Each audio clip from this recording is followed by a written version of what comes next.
Bom dia, hoje é sábado, dia que antecede esse domingo de Páscoa que a gente vai ter com a igreja Deus Primeiro e as igrejas ao redor da terra irão comemorar a bênção do Senhor Jesus Cristo. Eu quero começar com você com Shema, o chamado de atenção do Senhor às pessoas da terra.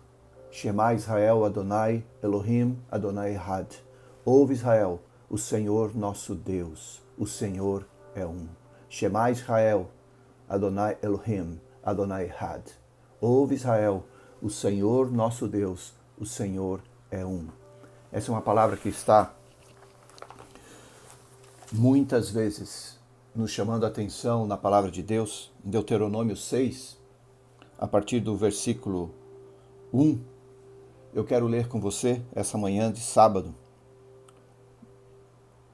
Estes são os mandamentos, os estatutos e os juízos que o Senhor teu Deus mandou ensinar-te, para que cumpras na terra a que passas para possuir, para que temas ao Senhor teu Deus e guardes todos os teus estatutos e mandamentos que ordeno a ti, a teus filhos e a teus netos, todos os dias da tua vida, a fim de que os teus dias sejam prolongados. E aqui vem o Shema.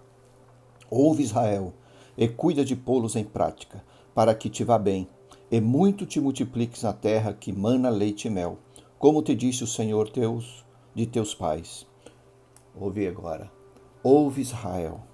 O Senhor nosso Deus é o único Senhor. Amarás o Senhor teu Deus de todo o teu coração, de toda a tua alma e de toda a tua força. Estas palavras que hoje te ordeno estarão no teu coração. Tu as inculcarás a teus filhos, e delas falarás assentado em tua casa, andando pelo caminho, deitando-te e levantando-te. Também as atarás na tua mão por sinal, e te serão por faixa entre os olhos, e as escreverás nos umbrais da casa e nas portas. A palavra do Senhor é uma palavra de libertação. Nesses últimos dias a gente está vendo tanta discussão. O que vai acontecer? É a terceira guerra mundial? As grandes nações não vão aguentar essa pressão que está acontecendo, econômico-financeira? Haverá guerras, haverá disputa de poder para ver quem ganha, porque isso é uma batalha política. Nós sabemos disso, uma batalha política. Foi uma estratégia, no meu entendimento, foi uma estratégia que Satanás quis estabelecer na terra. Mas nós conhecemos o Senhor. Shema Israel Adonai Elohim Adonai Had. Ouve Israel, o Senhor nosso Deus, o Senhor é o único, o Senhor é um, o Senhor é o primeiro. Isaías 44:6 é o versículo que estabelece o nome da igreja Deus Primeiro, onde fala que Deus é primeiro. Se Deus é primeiro, nós podemos confiar.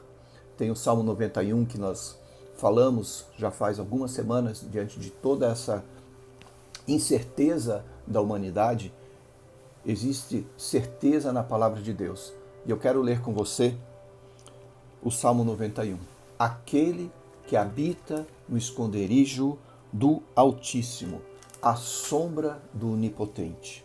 Direi ao Senhor, Ele é o meu refúgio e a minha fortaleza, o meu Deus em quem confio. Certamente ele te livrará do laço do passarinheiro e da peste perniciosa. Ele te cobrirá com as suas penas e debaixo das suas asas estará seguro. A sua fidelidade será teu escudo e broquel. Não temerás o terror noturno, nem a seta que voa de dia, nem peste, preste atenção, nem peste que anda na escuridão, nem a praga que destrói ao meio-dia. 1000 cairão ao teu lado. Eu vou repetir. 1000 cairão ao teu lado.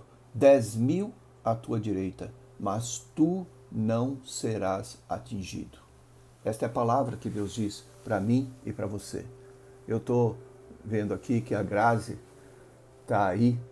Ô Grazi, entra comigo. Quero ouvir você. Quero ouvir o que você tem de Deus nessa manhã. Sabe, no início do ano, eu trouxe uma palavra para a igreja sobre a acuidade visual. Nós estamos no ano 2020. E quando você vai no oculista, ele olha, faz os exames, tira uma análise da sua visão, e ele quer saber se a sua visão está estável, se está tudo normal, para identificar. Quando você tem uma visão normal, você consegue ter aquela visão periférica e identificar no contorno da sua visão tudo o que acontece. Eu quero chamar você para uma visão, não uma visão, uma acuidade visual normal, porque nos anos 2020 você vai precisar ir além disso. Deus sempre vai além. Ele antecipa para nós a palavra, a visão, a palavra profética. E eu quero que você... A Graça está dirigindo, tudo bem. Eu quero que você preste atenção nisso. Que Deus está dando para você, no ano de 2020, uma visão que vai além daquilo que o homem está vendo, além daquilo que nós estamos entendendo, além daquilo que o mundo está jogando para nós. Sabe, em Jeremias 29:11, tem uma palavra que nós repetimos sem cansar, e eu quero repetir aqui com você. Deus diz, porque eu conheço os planos que tenho para vocês. Vou repetir. Porque eu conheço os planos que tenho para vocês. Planos que tenho para vocês. Planos que tenho para vocês. Se Deus tem planos, é porque Ele tem uma estratégia. É porque Ele parou para refletir do seu jeito, porque nós refletimos com a nossa mente. Deus é espírito, Deus reflete no espírito. Eu estou falando com você e estou convidando algumas pessoas aqui. Deus fala com a gente de várias formas. E se Ele tem planos, é porque os planos dele estão a caminho. Planos de fazê-los prosperar. Olha o que a palavra de Deus diz lá em Jeremias 29. Planos, Deus tem planos para mim e para você. E os planos dele é para que a gente prospere. Planos de fazer prosperar, não de causar dano. É o que a palavra diz. Não é para causar dano espiritual, emocional ou físico. Você está guardado pelo Senhor. Planos de dar-lhe esperança, algumas versões dizem assim, esperança e um futuro. Deus não trabalha apenas no presente. É claro, a Bíblia nos diz, cuide desse dia, alegre-se nesse dia, porque foi o Senhor que fez. Quando eu acordo pela manhã, eu sempre reflito e penso assim, Deus me deu esse dia. Eu não fiz nada para merecê-lo. Eu não o construí, não fui eu que fiz o sol, empurrei o sol para que ele viesse, não fui eu que acendi a luz para que ela brilhasse, não fui eu que enchi os meus pulmões, porque os meus pulmões, nesse ato indireto, ele se enche pelo ar que Deus permite que eu tenha. Então o que eu tenho que fazer? Agradecer a Deus. E, nesse dia, adorá-lo com todas as minhas forças, com toda a minha alma. Sabe, eu tenho falado nesses dias para a igreja. Nós temos 3 coisas para fazer para nos cuidar. Sim, para nos cuidar. Uma é o aspecto prático. Eu tenho que lavar as minhas mãos, eu tenho que ter essa higiene. Aliás, nós deveríamos ter sempre, né? Isso parece uma coisa nova, mas não é novo. Na casa de quem sempre se cuidou, isso sempre existiu. Você vê em várias culturas, né? Na cultura japonesa, tive o privilégio de ir já no Japão, de visitar as igrejas lá, de ministrar nas igrejas lá. Nós entrávamos onde fosse, dentro da igreja, na casa das pessoas. Nós retiramos os nossos sapatos, nós deixamos ele no lado, vestimos o chinelo e entramos no recinto. Isso é a parte prática. Você não cumprimenta as pessoas apertando as mãos delas, você se curva em sinal de respeito. Quanto mais você se curva 1, 2, 3 vezes, você vai chegando para trás, se curvando mais, porque isso é sinal de respeito. Parte prática. Segundo ponto que nós temos que fazer nesses dias, orar. Orar incessantemente. A Bíblia nos convida a orar. A Bíblia nos convida a estendermos os nossos braços àqueles que precisam nos ouvir, aqueles que podem, de alguma forma, receber e ouvir a palavra de Deus, a palavra que nós temos no nosso coração. Então, a primeira parte é ser prático. Cuide-se, faça o que você pode fazer para que você possa, então, abençoar alguém. A outra é ore, interceda, porque existe alguém precisando de você. Existe alguém que está aí, nesse momento, cheio de incerteza, cheio de dúvidas, muitas vezes atribulado emocionalmente. E o que você pode fazer por essa pessoa? Liga para ela e ora. Você está bem? Como que vai? Se você e eu oro para que o Espírito Santo coloque no seu entendimento agora o nome de uma pessoa. O nome de uma pessoa sim, essa pessoa que o Espírito Santo está colocando no seu coração. Assim que você terminar aqui, liga para ela, conversa com ela, pergunta: você está bem? O seu nome veio no meu coração e eu quero conversar com você. Eu quero saber o que está precisando para que eu possa orar, interceder e às vezes até ajudá-la de outra forma. Eu preciso ser prático, eu preciso orar e interceder, interferir ativamente a partir daquela oração, da estratégia que Deus me dá, e eu preciso proclamar. Por que eu preciso proclamar? Porque a proclamação da palavra é bênção na vida das pessoas. Aquilo que eu tenho, eu quero compartilhar. Aquilo que eu tenho, eu quero trazer para as pessoas, sabe? Essa visão de equilíbrio que a gente busca do 2020 e além disso, ela precisa vir por quê? E eu preciso buscar por quê? Porque eu quero uma vida financeira melhor. Eu quero uma vida emocional mais equilibrada. Eu quero ter saúde suficiente para enfrentar qualquer vírus, qualquer calamidade que queira atingir o meu corpo físico. Por isso eu faço exercício, eu não fico em casa trancado, não, eu vou para a rua, eu pego o sol, eu exercito, eu faço o que eu preciso fazer para o meu organismo. Não fico trancado com medo, eu não fico trancado porque alguém está dizendo para eu ficar em casa escondidinho com medo. O Senhor não nos deu espírito de medo, mas de poder, de amor e de moderação. Você que é cristão, você precisa entender isso.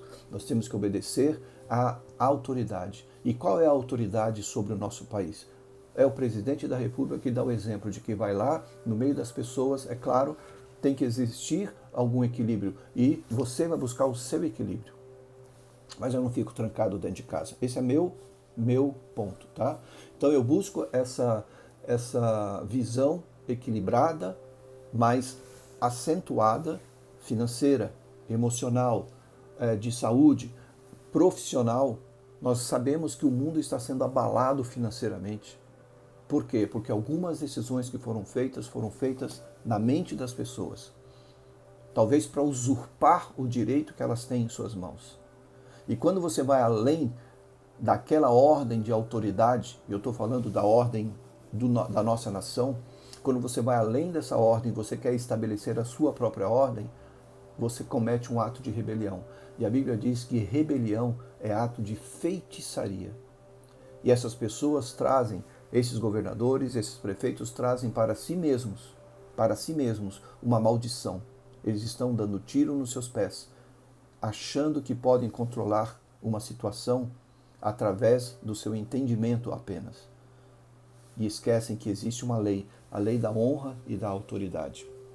Isaías 55, 10 a 11 diz assim: porque assim como a chuva e a neve descem dos céus e para lá se tornam, mas regam a terra e a fazem produzir e brotar para que dê somente semente ao semeador e pão ao que come, agora veja o que a palavra diz: assim será a palavra que sair da minha boca.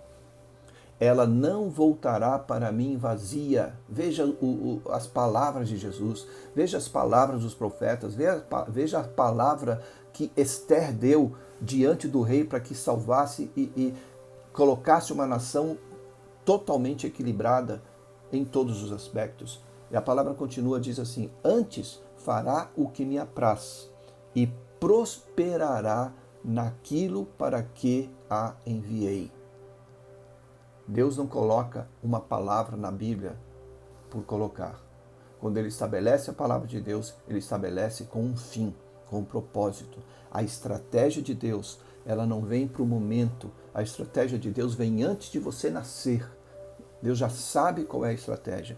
A estratégia já foi planejada na eternidade de Deus, para os dias de hoje, para este momento. Então nada vai pegar-nos de surpresa. Nada vai chegar na nossa casa, no nosso canto, e Deus vai falar assim: puxa vida, nisso eu não pensei. Não acontece assim, dá vontade de rir, porque nunca aconteceria com o Senhor. Eu quero ler um versículo também que está em Isaías 40, eu estava procurando aqui e achei. Diz assim, não sabes, Isaías 40, 28, até o versículo 31, eu vou ler com você, tá? Se você quiser, você aperta nesse aviãozinho, nesse triângulo aí e convida pessoas para que elas possam participar desse devocional com a gente aqui. Lá em Isaías 40, 28 ou 31, diz assim, não sabes, não ouviste que o eterno Deus, o Senhor, o Criador dos confins da terra, não se cansa, nem se fadiga, nem se fatiga. Gente, o Criador do universo, o Criador dos confins da terra, não se fatiga. Ele não se cansou quando criou você, ele não se cansou quando gerou luz em meio às trevas, não se cansou quando soprou para gerar toda o aspecto de natureza sobre o universo, sobre a terra, não se cansou nenhum dos 6 dias. O dia 7, ele fez para que nós parássemos e entendêssemos e olhássemos para a criação de Deus. Deus não se cansa. A palavra de Deus nos estabelece isso. Deus não se cansa nem se fatiga, tá? É inescrutável o seu entendimento. Você não consegue compreender. Você não vai na sua... Eu posso pegar aqui a pessoa mais inteligente da face da Terra. Ela não vai conseguir explicar, pontuar, estabelecer norte, sul, leste, oeste, a grandeza, a altura, a profundidade, a largura, o comprimento da inteligência e da capacidade do entendimento de Deus. Não há essa opção. A palavra de Deus continua lá em Isaías 40. Ele dá força ao cansado. Você está cansado hoje? Está cansado dessa situação? Está cansado de olhar e ver que você tem semeado fielmente? Você tem semeado fielmente com seus dízimos, com as suas ofertas? Você tem sido fiel ao Senhor? Tá, você tem sido fiel ao Senhor, tá? Porque eu estou falando isso porque tem muita gente achando que igreja é clube social, tá? Que dízimo é uma prestação de uma agremiação que você dá quando você vai ou quando você quer. Então, por isso eu paro aqui e falo e pergunto, você está sendo fiel à sua igreja? Àquele lugar que Deus estabeleceu para que você vivesse em paz, que você fosse alimentado? Tudo bem.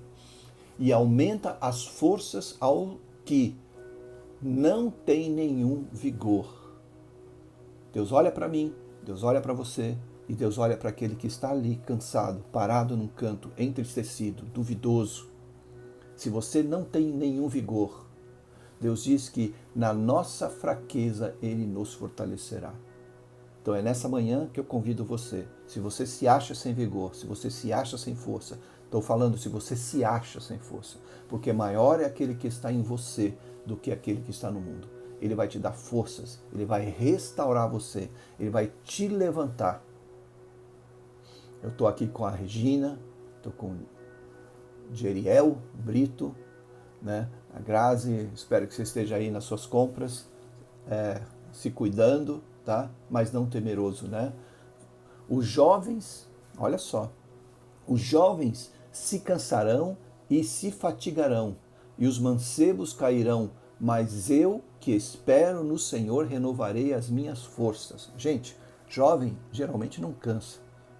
Outro dia eu fui correr com meu filho, com a minha esposa, aliás, eu fui andar, né? Minha esposa e eu, a Ju e o Lute, que não sai de casa, fica lá só jogando o Fortnite dele. Falei, não, hoje você vai correr. Não, vai correr com a gente, vai andar com a gente. E quando nós começamos a andar, o cara não aguentou, ele já saiu na frente, eu te espero lá em casa, e deu a volta onde a gente ia dar e foi para casa. Quando eu cheguei lá, já tinha tomado banho, já tinha feito o cafezinho dele, já estava sentado comendo. Quando a gente chegou e fez aquela cara, eu falei, pô, vocês estão muito fracos, vocês estão muito lerdos, né? Mas a Bíblia diz que até os jovens se fatigarão. Os jovens se cansarão e se fatigarão, e os mancebos cairão. Mas, olha só, mas Esse mas aqui, ele vem na hora certa. Mas eu que espero você, tá? Eu estou falando isso para você. Mas você que espera no Senhor, renovarei. Ele diz assim, mas eu que espero no Senhor, renovarei as minhas forças. Eu clamo isso para você nessa manhã. Subirei com asas como águia, correrei e não me cansarei, andarei e não me fatigarei. Assim como o Senhor não se fatiga, ele diz que você não se fatigará. A fidelidade de Deus é grande, é maravilhosa. Ela ostenta um poder que vai acima daquilo que o mundo, a mídia, a razão do homem muitas vezes quer inculcar em nós. Então eu convido você nessa manhã para observar aquilo que Deus tem colocado diante da sua vida. Nós estamos num final de semana de feriado, né? Você já está de feriado há 3 semanas, mas faz de conta que você está de feriado. Mas o importante aqui não é o feriado, mas é a data, é o momento. Amanhã nós vamos fazer a ceia, nós vamos nos lembrar da ressurreição, da grandeza do amor de Cristo para nós. Eu quero que você pense nisso. O Pessá, eu já tive o privilégio de passar um Pessá lá em Israel. É a coisa mais maravilhosa, eu me empolgo e eu fico emocionado só em pensar do dia que nós estávamos lá. Mais ou menos 3 da tarde, a população entra em polvorosa, as pessoas começam a andar mais rápido, as pessoas começam a fazer as coisas mais rápido. Se você está no mercado, você pega, você não pensa muito, porque você já sabe o que você quer participar do Pessá, da ceia com a sua família ao pôr do sol. Você quer celebrar, você quer fazer de verdade esse Shema Israel, você quer ouvir, a nação quer ouvir Adonai Elohim, Adonai Had. Ouve, eles querem ouvir o Senhor nosso Deus, o Senhor que é o único, o Senhor que é um, o Senhor que é primeiro. Gente, é coisa maravilhosa. Uma nação para. Isso não acontece só no Pessá. Todas as sextas-feiras da vida dessas pessoas, elas param para ouvir o Shema do Senhor. A voz do Senhor. Adonai Elohim, Adonai Ehad. O Senhor nosso Deus, o Senhor primeiro. Adonai Rishon, o Senhor primeiro. É incrível isso.